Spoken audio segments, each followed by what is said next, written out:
Chapter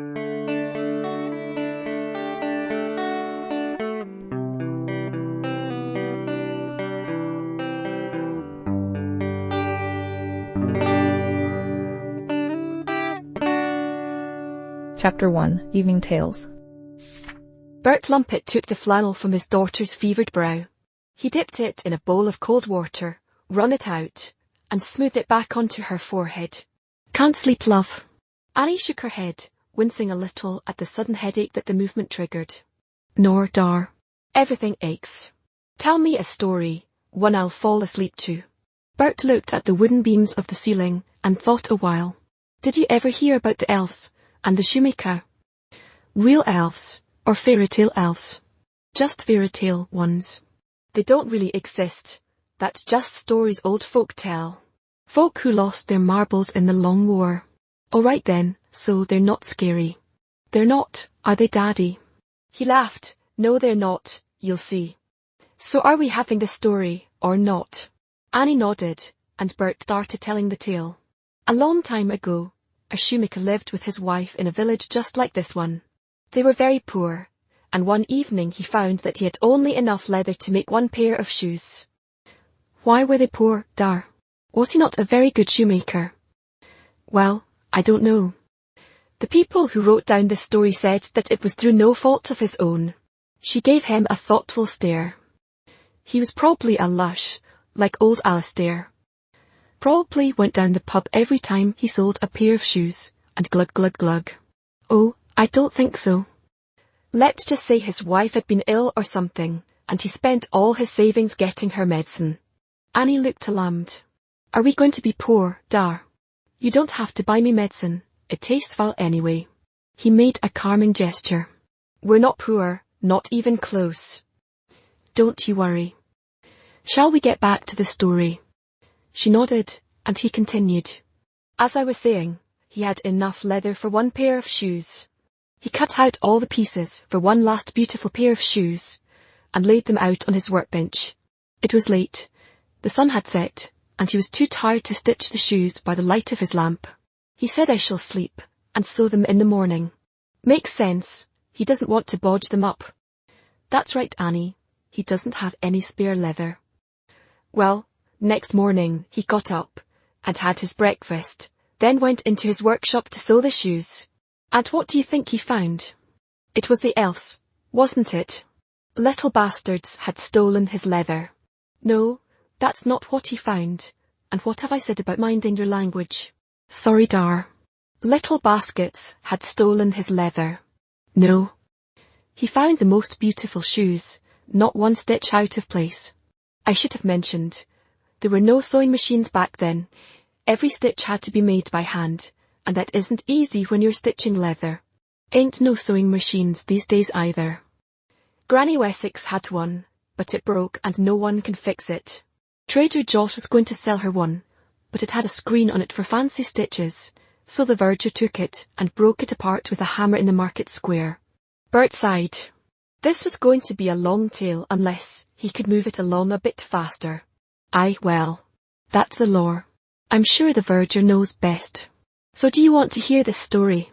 "Okay." Anyway, he showed his wife the shoes, and she was gobsmacked. She said, "Why, they're finer than anything you've ever made," and he agreed. I bet he had the right hum with her for dissing his shoes. No, he didn't. They'd been married a very long time, and loved each other very much, just as you'd expect in a fricking fairy story. So, that morning, a duke saw the shoes in the shoemaker's window. He came into the shop and bought them, just like that, for far more than the shoemaker usually got for his shoes. So do you know what the shoemaker did? Obvious. He had to go and buy some more leather, 'cause if he ain't got leather, well, he ain't a shoemaker no more, is he? There's my clever girl. That's right. He went out and bought enough leather for 2 more pairs of shoes. He cut them out and left the pieces laid on his bench that night. Then he pulled the curtain closed across the doorway and went up to bed. Only enough leather for 2 pairs of shoes. The old boy isn't exactly thinking big, is he? No, he's not.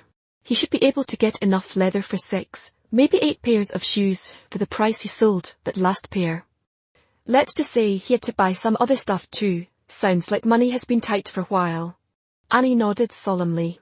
So, the next morning before breakfast, the shoemaker and his wife open the curtain and go into the workshop, and they're on the bench. Okay, this time the elves are going to drop the sting, right? They took twice as much leather. Her father shook his head, and Annie said, I don't get it. What is these guys' angle? Okay, they like sewing for free. Carry on. The Duke had told all his posh chums about his wonderful new shoes, and those 2 new pairs of shoes sold that morning. That afternoon, the shoemaker bought more leather and laid out the pieces for 4 pairs of shoes. And so it went on. Whatever pieces the shoemaker cut out were sewn into shoes by the morning. Day shift, night shift. Well then what? Well, the shoemaker and his wife became curious about who was making the shoes, so they decided to hide by the workshop curtain that night. Annie rolled her eyes. It's about time. Bit slow, are they? Seems that way. Well, as the clock struck midnight, they heard a rustling from the workshop, and the lamp was lit. They waited a little while longer until they heard 2 little voices singing a song. What was the song? I don't know, you decide what the song was. Never gonna give you up, never gonna let you down, never gonna run around and desert you. Nope, I'm absolutely certain that wasn't the one. Anyway, the shoemaker and his wife peeked through the curtain, and there on the bench they saw 2 tiny little naked men sitting cross-legged. They were picking up the pieces of leather and stitching them together just as quick and neat as you please. Hold up there, I think I'm going to bath. Naked? Totally. Not a stitch on them. That's in the story. Anyway, just as soon as the last shoe was finished, they jumped down from the bench and disappeared. The shoemaker didn't see them go and couldn't find any way they could have got out of the room. And that's magic. Little naked men. That's just not right. I feel traumatized. Oh, hush up. This is a fairy tale, and fairy tales are full of far more messed up shit than this. Dad. Sorry, forgot myself for a moment there. May I continue? I think you better. I hope there's going to be a fix for this nudity issue. Indeed there is. So the shoemaker's wife, she doesn't get a name. She's just somebody's wife. To be fair, the shoemaker doesn't get a name either. Nobody does. All right. Gertie, we'll call her Gertie. So Gertie says to the shoemaker, these little men have made us rich, and yet they're freezing in the cold night without any clothes.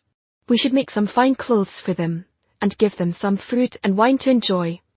So for the rest of the day, the shoemaker cut out pieces of fabric to make neat little green trousers and jackets, and fine linen shirts for the little men. While Gertie sewed the clothes, the shoemaker made tiny shoes for them, using the finest stitches he had ever stitched. Then that night they waited again behind the curtain for the elves to appear. As the clock struck midnight, they hopped up onto the workbench. Their faces were round with surprise when they saw, instead of leather to be made into shoes, 2 neat little piles of clothes with tiny shoes laid on top. And beside the clothing, each had a fine marzipan cake and a thimbleful of the finest wine. Giving cake and wine to a tiny person. This isn't going to end well. Did they throw up? No, they did not. Well, it doesn't say. But they were so happy. They put on their new clothes, laughed and danced and ate their cake and drank their wine.